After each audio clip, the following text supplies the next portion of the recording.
Hello everyone. Now we are going to discuss phylum Hemichordata.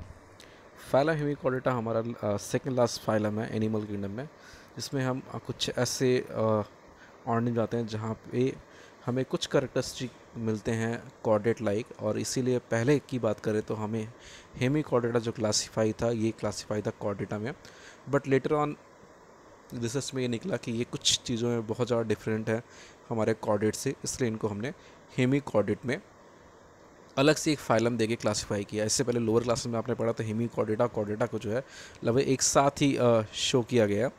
ठीक, तो आगे हम बात करते हैं इन्हें डिस्कस करना, इनके जनरल करेक्टरिस्टिक एक के बाद एक स्टार्ट करते हैं। अब यहाँ कुछ करेक्टरिस्टिक जिनके कारण इनको सब फाइलम ऑफ कॉर्डेटा कंसिडर किया गया, उसके पीछे रीज़न है। रीज़न यहाँ पे हम बात करना स्टार्ट करते हैं। फर्स्ट हम कह रहे हैं कि ये सब फाइलम ऑफ कॉर्डेटा थे पहले थे, बट ये अब जो है एक न्यू फाइलम के फॉर्म में कैटेगराइज कर दिए गए हैं। कौन? हेमिकॉर्डेटा। और सेपरेट क्यों किया गया, उसके पीछे रीज़न है। रीज़न ये कि एक तो वार्म लाइक मरीन एनिमल्स हैं and have rudimentary structure in collar region called stomochord. Stomochord is similar to notochord. तो इनकी बात करें अगर, तो जो सब फाइलम ऑफ कॉर्डेटा पहले थे और फिर रिमूव क्यों किया गया, उसके पीछे रीज़न ये था, जो इनमें नोटोकॉर्ड लाइक स्ट्रक्चर अवेलेबल था कॉलर रीजन में, वो कॉलर रीजन में जो स्ट्रक्चर है वो स्टोमोकॉर्ड है और रूडिमेंट्री स्ट्रक्चर है। रूडिमेंट्री स्ट्रक्चर की बात करें तो रूडिमेंट्री स्ट्रक्चर वो स्ट्रक्चर्स है, ये ऑर्गन्स है जो प्रेजेंट हैं but they are not functional. वो प्रेजेंट होंगे लेकिन वो फंक्शनल नहीं होंगे, वो हमारे क्या होते हैं, रूडिमेंट्री स्ट्रक्चर या ऑर्गन होते हैं। तो सेम ऐसे रूडिमेंट्री स्ट्रक्चर मिलना स्टार्ट हुआ, दैट इज स्टोमोकॉर्ड, जिसका नेम था स्टोमोकॉर्ड। और स्टोमोकॉर्ड जो है वो सिमिलर था किसके? नोटोकॉर्ड के, बट एक्चुअल फंक्शन यहाँ पे नहीं मिलता था, इसीलिए हमने लेटर ऑन इसको कॉर्डेटा से बाहर रखा और एक न्यू फाइलम क्रिएट किया, सब फाइलम क्रिएट किया। और हेमिकॉर्डेटा जो है नेम है वो इसी से राइज होता है कि इसमें कुछ करेक्टरिस्टिक फीचर्स जो है वो किसकी तरह है? कॉर्डेट की तरह है।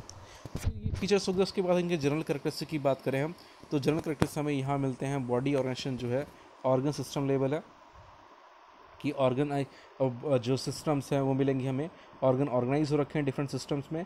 उसके साथ साथ triploblastic, that means all kind of, यहाँ जर्म लेयर मिलेगी हमें, ectoderm, endoderm, mesoderm, all kind of germ layer देखने को मिलती है। वहीं सिमेट्री की बात करें, सिमेट्री हमें मिलती है यहाँ बायलेटरल सिमेट्री। सिमेट्री कौन सी मिल रही है हमें? बायलेटरल सिमेट्री मिले, that means right and left part जो होंगे वो सिमिलर होंगे। उसके बाद हम बात करें ट्रिप्लोब्लास्ट की जो मिडल लेयर है वहाँ पे क्या प्रेजेंट है? बॉडी कैविटी प्रेजेंट है, और बॉडी कैविटी प्रेजेंट है तो ये हमारे क्या हो गए? सीलोमेट हो गए, मीन्स कैविटी है, ट्रू कैविटी प्रेजेंट है। तो ये कुछ हमारे करेक्टिव फीचर हो गए, कौन से? बॉडी ऑर्गेनाइजेशन, जम लेयर, सिमेट्री, सीलोम, ये सब। उसके साथ हम बात करें, यहाँ एक और इम्पॉर्टेंट थिंग मिलता है हमें, इनकी बॉडी स्ट्रक्चर। हमने कहा अभी पीछे प्रीवियसली कि they are worm like animals. ये क्या है? वॉर्म लाइक एनिमल्स है। और वॉर्म लाइक एनिमल्स क्यों है? क्योंकि इनका जो स्ट्रक्चर है वो सिलेंड्रिकल है।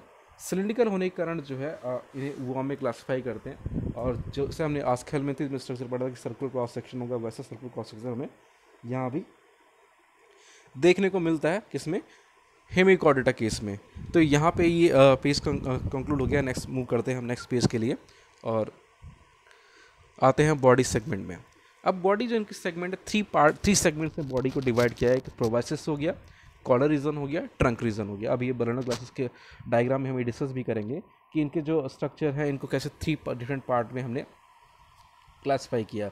तो जो स्ट्रक्चर हो गए, बॉडी सेगमेंट्स हो गए, एक हमारा प्रोबाइसिस हो गया, दूसरा हमारा कॉलर रीजन हो गया, तीसरा ट्रंक रीजन हो गया। तो ये थ्री डिफरेंट रीजन्स में हमने इनको क्लासीफाई कर दिया, किसको?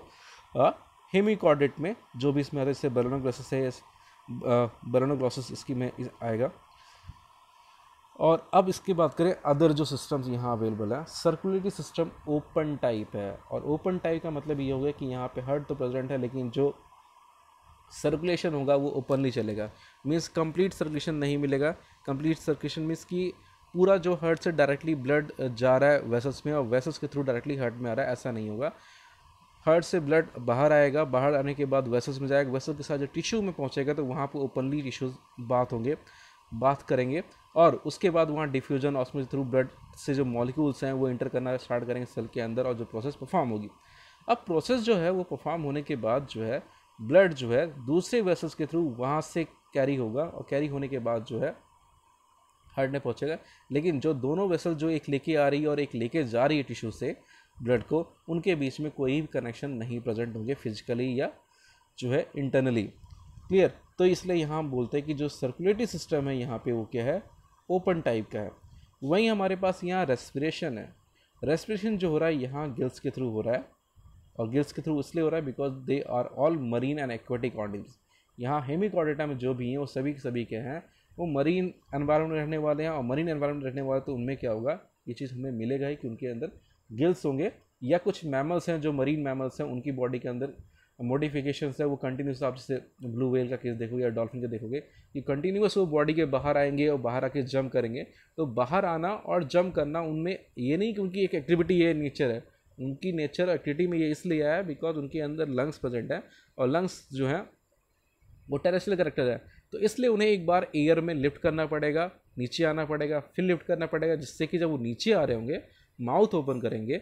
माउथ ओपन करने से क्या होगा, लार्ज अमाउंट ऑफ गैसेस जो है उनके लंग्स में जाएगी और वो गैसेस के थ्रू वो रेस्पायर करेंगे। इसीलिए वो कंटिन्यूअस आप देखोगे जो है वो बाहर आ रहे हैं अंदर जा रहे हैं, बाहर आ रहे हैं अंदर जा रहे हैं। उसके पीछे रीज़न उनके लिए ये है। ठीक, तो ये चीज़ हो गया। फिर नेक्स्ट हम बात करें यहाँ एक्सक्रीशन। एक्सक्रीशन के लिए यहाँ प्रोबेसिस ग्लैंड प्रेजेंट है। प्रोबेसिस ग्लैंड जो यहाँ पे एक्सक्रीशन करेगा वेस्ट जो मटेरियल है, मेनली अमोनिया यहाँ वेस्ट रहेगा क्योंकि ये एक्वेटिक है। एक्वेटिक एनिमल्स में मेनली जो वेस्ट प्रोडक्ट होता है वो अमोनिया होता है, और ये अमोनोटेरिक भी होंगे, लेकिन जो स्ट्रक्चर हेल्प कर रहा है एक्सक्रीशन में वो हमारे पास प्रोबेसिस ग्लैंड है। क्लियर? तो ये भी हो गया हमारा, ये पेज हो गया। अब नेक्स्ट मूव करते हैं हम यहाँ पे इनके रिप्रोडक्शन के लिए। रिप्रोडक्शन यहाँ मिलती है हमें सेक्सुअल टाइप। रिप्रोडक्शन मिलती है sexual type, that means male और फीमेल दोनों कॉन्सेप्ट होंगे यहाँ पे। और जो फर्टिलाइजेशन है वो एक्सटर्नल है, दैट मीन्स गैमीट जो है मेल एंड फीमेल गैमीट वो बॉडी के बाहर फ्यूज़ करेंगे, फर्टिलाइज होंगे, और जो डेवलपमेंट होगी वो भी कहाँ होगी, वाटर के अंदर होगी। ऐसा नहीं वाटर के अंदर जो बॉडी है उसके अंदर होगी, बॉडी के बाहर वाटर में सारी प्रोसेस परफॉर्म होगी। और दूसरा और इम्पॉर्टेंट बात करें, जो लास्ट हमारा बचा यहाँ पे, वो हमारा बचा है क्या, वो हमारा बचा है कि जो फर्टिलाइज एग है वो डेवलप कैसे होगा। तो हम देखते हैं फर्टिलाइज एग डेवलप होता है किसके थ्रू, इनडायरेक्ट डेवलपमेंट के थ्रू। किसके थ्रू, इनडायरेक्ट डेवलपमेंट के थ्रू। दैट मीन्स यहाँ पे हमें लार्वल स्टेज देखने को मिलती है किसमें, हेमिकॉर्डेटा में। तो उसके साथ साथ ये बात करते हैं यहाँ पे जो जनरल करैक्टरिस्टिक्स हैं या इनके कुछ स्पेसिफिक करैक्टरिस्टिक्स हैं वो यहाँ पे हमारे ख़त्म होते हैं। उसके साथ हमारे पास यहाँ दो एग्जाम्पल, एक है फर्स्ट हमारा बलेनोग्लॉसस है। तो बलेनोग्लॉसस में आप जो मैंने बताया था कि यहाँ इनकी बॉडी 3 डिफरेंट सेगमेंट में डिवाइड होती है, और 3 डिफरेंट सेगमेंट जो डिवाइड हो रही है वो आप यहाँ ऑब्जर्व कर सकते हो कि एक हमारा ये प्रोबेसिस रीजन हो गया, ये हमारा कॉलर रीजन हो गया, और ये टेल रीजन हो गया। ये जो है टेल रीजन, ये कॉलर रीजन हो गया, ये प्रोबेसिस हो गया। तो ये हम यहाँ इजीली देख रहे हैं कि यहाँ पे हमारे पास 3 डिफरेंट लोकेशन है। उसके साथ साथ हम देखें यहाँ हमने एक बात नहीं कि डाइजेस्टम यहाँ कंप्लीट टाइम मिलता है। ये यहाँ माउथ हो गया, ठीक, यहाँ माउथ हो गया। वहीं हम यहाँ देखने को यहाँ में मिल रहा है क्या, यहाँ मिल रहा है एनस मिल रहा है। दैट मीन्स यहाँ पे क्या है, डाइजेस्टम भी यहाँ पे कंप्लीट है। तो बहुत सारे स्ट्रक्चर जो यहाँ पे जो नेमिंग है, लेबलिंग है, उससे हम समझ सकते हैं कि 3 डिफरेंट सेगमेंट दिख रहे हैं और डाइजेस्टम हमें कंप्लीट दिख रहा है। तो ये तो हो गया हमारा बलेनोग्लॉसस। फिर एक और हमारे पास है एग्जाम्पल साइकोग्लॉसस। साइकोग्लॉसस भी हमारा हेमिकॉर्डेटा में आता है, और ये जो है स्ट्रक्चर जो हमें गिवन है वो साइकोग्लॉसस है। और यहीं पे इस डायग्राम के साथ एग्जाम्पल के साथ जो है हमारा हेमिकॉर्डेटा का जो एक्सप्लेनेशन था वो कंप्लीट होता है। नेक्स्ट जो हम बात करेंगे फाइलम कॉर्डेटा की बात करेंगे। फाइलम कॉर्डेटा जो है वो हमारा लास्ट फाइलम है, और उसमें हमें 5 जो क्लासेस हैं, 5 to 6 क्लासेस हैं वो डिवाइड की गई हैं। कुछ जगह आप उसी को 5 पढ़ते हो, कुछ जगह 6 पढ़ते हो, डिपेंड करता है कैसे किस बुक में कैसे क्लासीफाई हुआ। ठीक, एनसीईआरटी में 6 में क्लासीफाई कर दिया क्योंकि उन्होंने फर्स्ट को जो है उन्होंने 2 पार्ट में क्लासीफाई कर दिया है पार्ट्स को, इसलिए वहाँ मिलता है। फिर आगे हम बात करते हैं कॉर्डेटा की, और यहाँ पे हम कंक्लूड करते हैं हेमिकॉर्डेटा को।